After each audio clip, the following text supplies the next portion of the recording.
नमस्कार साथियों, मैं प्रशांत कुमार धीमान एक बार फिर आप सभी का स्वागत करता हूं आपके अपने YouTube चैनल शिक्षा कंपटीशन हब में। साथियों, आशा करता हूं आप सभी स्वस्थ होंगे, मस्त होंगे और सीखने के लिए तैयार होंगे। साथियों, लास्ट क्लास में हमने प्रॉफिट एंड लॉस की थर्ड टाइप डिस्कस की थी। आज मैं उपस्थित हूँ आपके सामने टाइप 4 लेकर, जो कि आधारित है वस्तुओं के विक्रय मूल्यों के अंतर पर आधारित प्रश्नों पर। Question based on difference between selling prizes of an article. चलिए देखते हैं किस तरह के क्वेश्चन आएंगे। यहाँ पर क्वेश्चन से अच्छे समझ में आ जाएगा। एक व्यक्ति एक वस्तु को 5% लाभ पर बेचता है। यदि उसने इसको 240 रुपये अधिक पर बेचा होता तब उसको 8% का लाभ हुआ होता। वस्तु का क्रय मूल्य ज्ञात करें। A man sold an article at a gain of 5%. Had he sold it for 240 rupees more, he would have gained 8%. Then the cost price of the article is. तो यहाँ पर जो है CP ज्ञात करना है, ठीक है ना, कोस्ट प्राइस ज्ञात करना है। तो समझने की क्या बात है, देखिए यहाँ पर इसने ये कहा है कि वस्तु एक ही है, ठीक है, 5% लाभ पर बेचता है, ठीक है, बेच देता है। अब वो कंडीशन दे देता है। यहाँ पर क्या देता है, कंडीशन ये देता है कि यदि वो उसको 240 रुपये अधिक पर बेचता, मतलब कि जो विक्रय मूल्य था उससे 240 रुपये प्लस करके हमने इसको बेच दिया और अधिक में बेच दिया, तो उसको 8% का लाभ हुआ, ठीक है। तो वस्तु का क्रय मूल्य ज्ञात करना है। देखिए साथियों, ऐसे सवालों में आपको एक चीज़ समझनी है। देखिए, पहले 5% का लाभ कमा रहा था वो, जिस पर भी कमा रहा था, किस पे कमा रहा था लाभ, क्रय मूल्य से 5% अधिक पर बेच रहा था। अब वो क्या कर रहा है, वो 8% अधिक पर बेच रहा है। कितना, 8% अधिक पर, मतलब 8% का लाभ कमा रहा है। तो बेसिकली यदि इस पर जो विक्रय मूल्य होगा, यहाँ पर जो विक्रय मूल्य बनेगा, यहाँ पर अलग विक्रय मूल्य बनेगा। ये विक्रय मूल्य इस वाले विक्रय मूल्य से 3% क्या होगा, अधिक होगा। ये वाला जो विक्रय मूल्य होगा 8% वाला, ये क्या होगा, पहले विक्रय मूल्य से 3% अधिक होगा। मतलब यहाँ पर जो डिफरेंस है वो 3% का डिफरेंस है, ठीक है। और विक्रय मूल्यों में भी डिफरेंस क्या है, विक्रय मूल्यों में भी डिफरेंस 240 रुपये का है। तो इन सवालों में जब भी वो इस तरीके से आपको सवाल देगा, तो यहाँ पर 2-3 चीज़ें हैं जो समझने वाली हैं। देखिए, यदि वो देता है आपको क्या, वो दोनों प्रॉफिट देता है, क्या देता है, प्रॉफिट देता है, दूसरा भी प्रॉफिट देता है। तो P1 में से P2 में से क्या करेंगे, P1 को माइनस कर दीजिएगा, ठीक है। जब प्रॉफिट दिया है तब माइनस करेंगे, लॉस 2 और लॉस 1 दिया है तो माइनस कर दीजिएगा, ठीक है। और यदि एक जगह प्रॉफिट दिया है और एक जगह लॉस दिया है तो ध्यान रखिएगा, उनका जो डिफरेंस निकालते हैं हम क्या करेंगे, उसको जोड़ देंगे, इन दोनों को जोड़ देंगे। मान लीजिए 8% लॉस है और 5% का प्रॉफिट है, तो इनका डिफरेंस क्या हो जाएगा, इनका डिफरेंस हमेशा जुड़ जाता है। सेम होगा, प्रॉफिट होगा तो घट जाएगा, लॉस होगा तब घट जाएगा। यदि प्रॉफिट और लॉस अलग अलग दोनों ही दे दिया तो क्या होता है, दोनों का डिफरेंस निकालने के लिए उनको जोड़ देते हैं। मान लीजिए 5% का यदि प्रॉफिट होता या 8% का लॉस होता दूसरे मूल्य पर, तो यहाँ पर घटा, हम क्या करते, जोड़ देते, तो कुल मिला के जो डिफरेंस हो जाता है इनके बीच का वो हो जाता 13%, ठीक है। चलिए एक चीज़ मैं दिखा देता हूँ आपको। मान लीजिए कोई चीज़ 8% लॉस पर बेची है, 8% लॉस पर बेची है तो कितने की बेची होगी, 8% लॉस पर 100 रुपये की चीज़ है तो 8% लॉस है ना, तो 100 रुपये की चीज़ कितने में बिकेगी, 92 रुपये में बिकेगी, ठीक है। इसी तरीके से यदि 5% प्रॉफिट पर बेची तो कितना हो जाएगा, 105 पर बेची।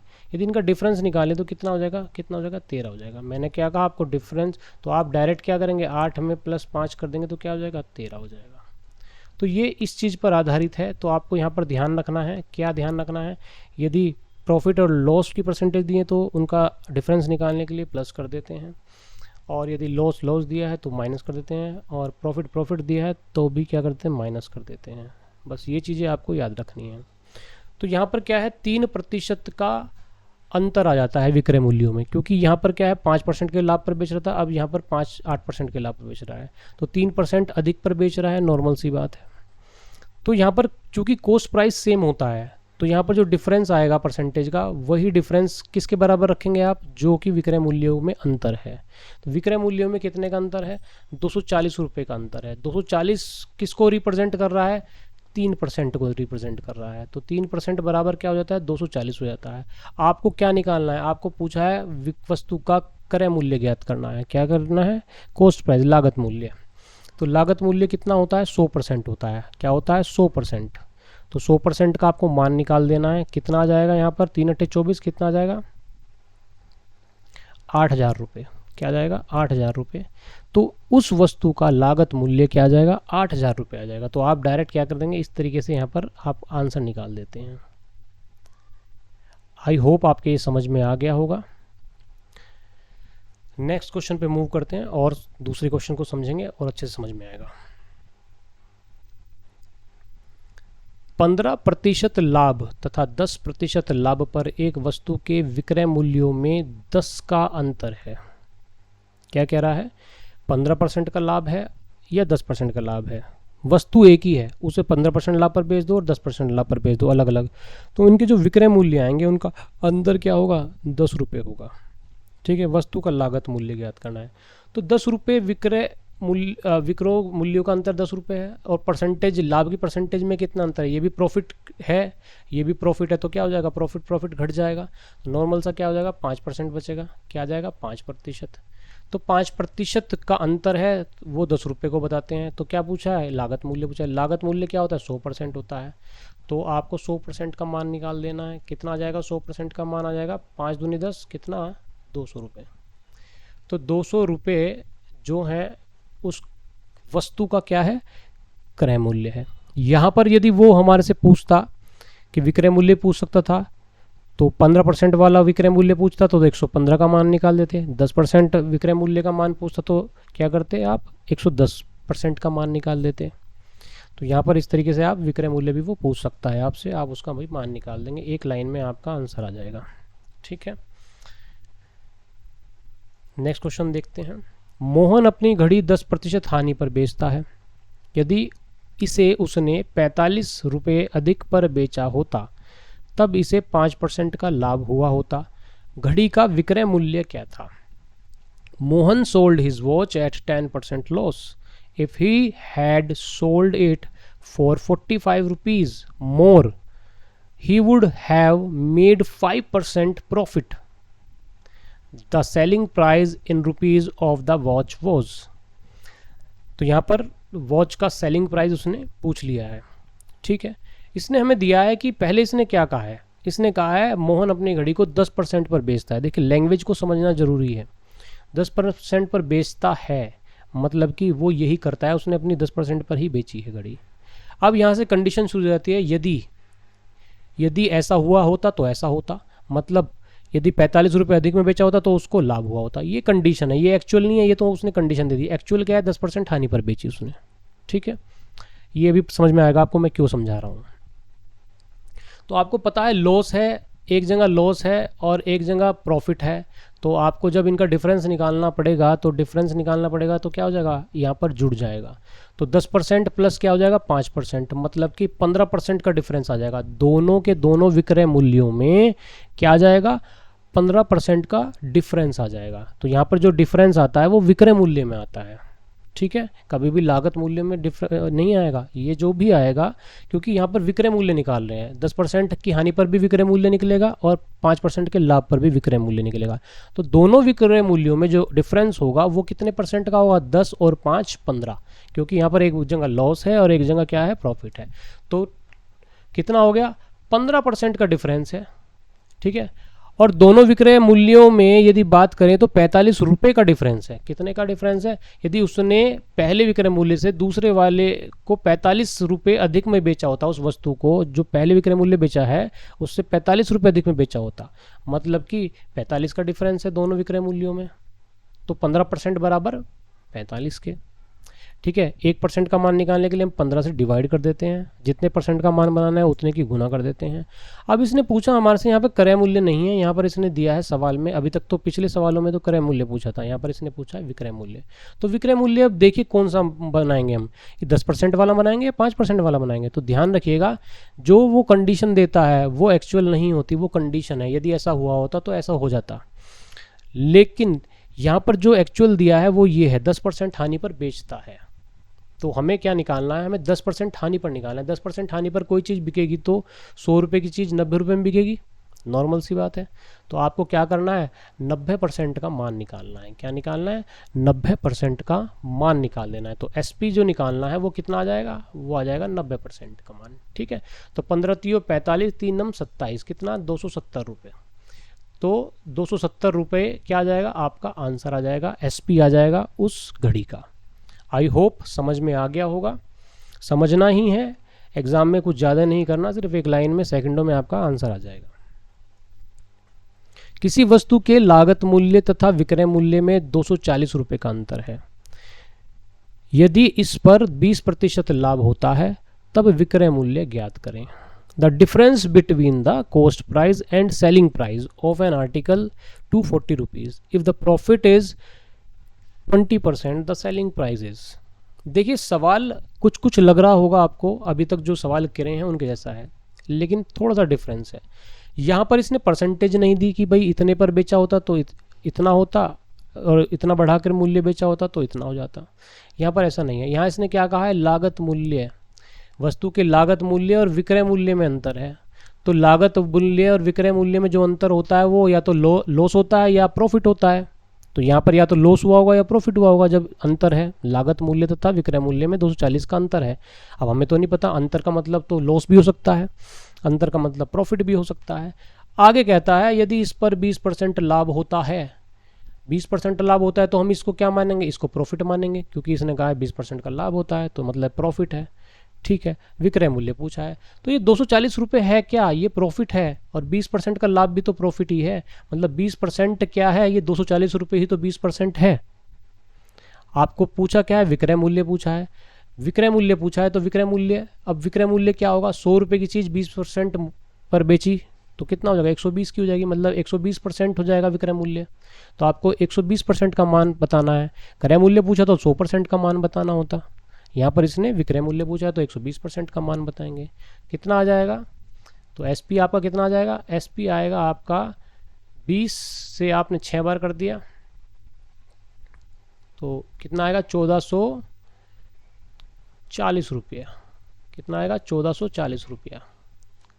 ठीक है, तो 1440 रुपये उस वस्तु का SP आएगा जिस वस्तु को 20% लाभ पर बेचा गया है, और विक्रय मूल्य क्रय मूल्य का अंतर 240 रुपये है।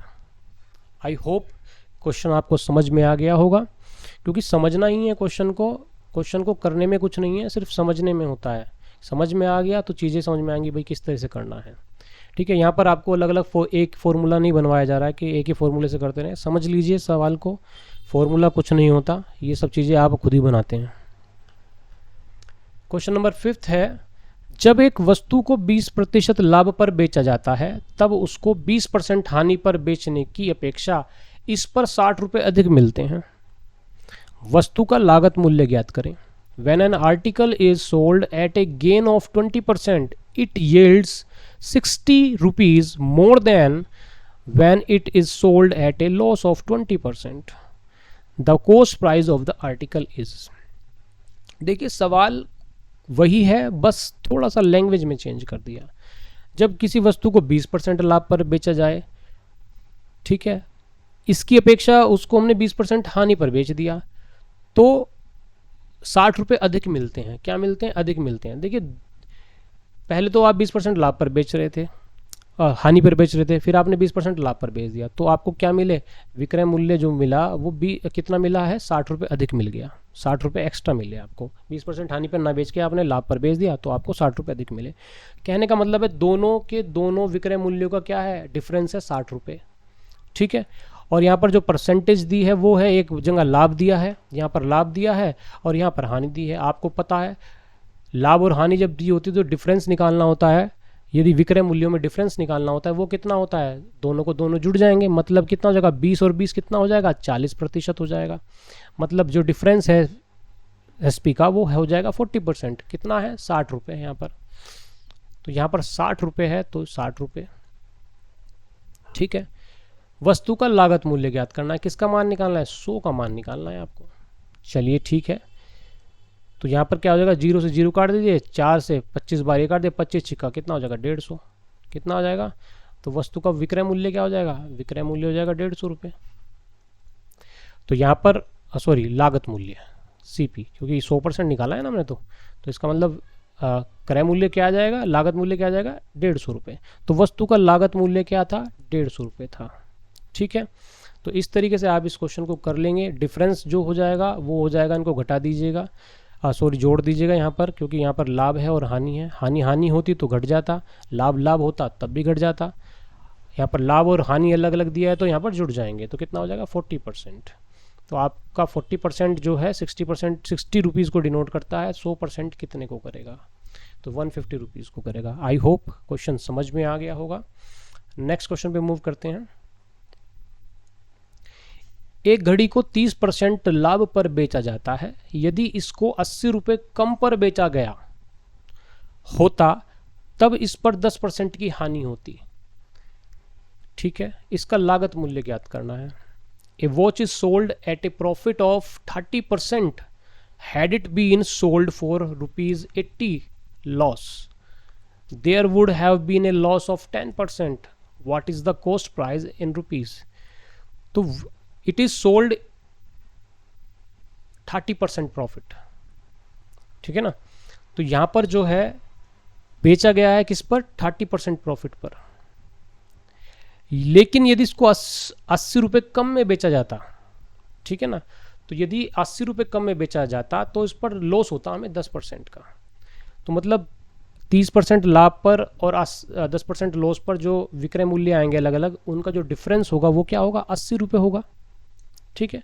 तो 80 रुपये वो डिफरेंस है। अब डिफरेंस निकालना है, एक जगह लाभ है और एक जगह हानि है, तो आप क्या करेंगे दोनों को जोड़ देंगे। 30 + 10 कितना होता है 40, तो 40% डिफरेंस है, तो उसका वैल्यू जो है वो 80 आ गया। आपको कितना चाहिए, आपको चाहिए क्या, आपको पूछा है लागत मूल्य। लागत मूल्य कितना होता है 100% होता है, तो लागत मूल्य 100% होता है, 100% की गुना कर देंगे, 40 दूनी 80 कितना आ जाएगा 200 रुपये। तो 200 रुपये क्या आ जाएगा सीपी ऑफ दैट वॉच, तो सीपी आ गया 200 रुपये।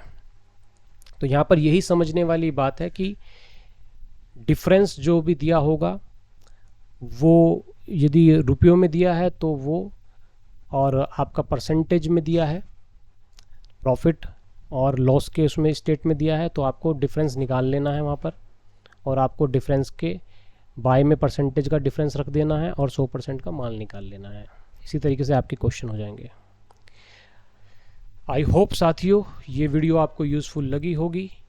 यदि आपको पसंद आई है वीडियो तो इसको लाइक कीजिए और ज़्यादा से ज़्यादा इसको शेयर कीजिए ताकि सभी को इसका लाभ मिल सके। चैनल पर नए हैं तो प्लीज़ इसको सब्सक्राइब कीजिए और बेल आइकन को प्रेस करना ना भूलिएगा। नेक्स्ट वीडियो तक अपना ध्यान रखें और मुझे इजाज़त दीजिए। जय हिंद, वंदे मातरम।